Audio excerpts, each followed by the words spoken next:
Hi అండి, అందరికీ praise the Lord. Oreo biscuits smash చేస్తుంది మా పాప కేక్ చేయడానికి. ఎందుకంటే మొన్న 100 సబ్స్క్రైబర్స్ అయ్యారు కదా, తనే ఓరియో కేక్ చేస్తా అని చెప్పింది. అలా స్మాష్ చేసి దాంట్లో కొన్ని పాలు, బేకింగ్ పౌడర్ వేసి కేక్ తయారు చేసింది. టేస్ట్ గురించి చెప్పాలంటే అసలు ఎంత బాగుందో, చాలా అంటే చాలా బాగుంది. వాళ్ళ డాడీకి అయితే మరీ నచ్చింది వాళ్ళ కూతురు కేక్ చేసి పెట్టేసరికి. ఇంకా ఇలాంటి వీడియోస్ ఎన్నో నేను చేస్తాను, మీరు నన్ను సపోర్ట్ చేయండి.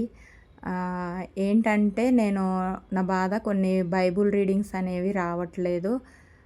అవి కూడా నేను ఒక ప్లానింగ్ తీసుకున్నాను. ఆ ప్లాన్ ప్రకారము నేను ఆ వీడియోస్ అప్లోడ్ చేస్తాను. అప్పటి వరకు కొంచెం టైం తీసుకుంటున్నాను బైబుల్ రీడింగ్స్కి.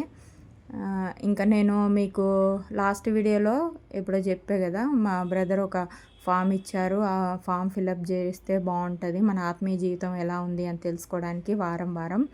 అయితే ఆ ఫామ్ నేను లాస్ట్ వీక్ సబ్మిట్ చేశాను. అది కరెక్షన్ అయ్యి వచ్చిన తర్వాత నేను మీకు చూపిస్తాను.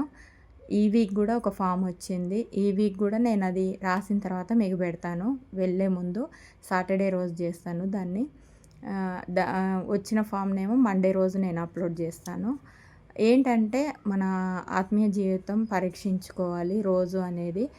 మనము రోజు ఎలా ఉంటున్నాము, కనీసం దేవుని వాక్యం మన పిల్లలతో అయినా మనం షేర్ చేయగలుగుతున్నామా, లేదా ప్రార్థన అయినా కనీసం నలుగురం కూర్చొని చేయగలుగుతున్నామా, ఇంట్లో ఉన్న నలుగురమైనా కానీ ప్రార్థన చేయాలని అంటున్నారు. ఈ వీడియో మీకు నచ్చితే లైక్ చేయండి.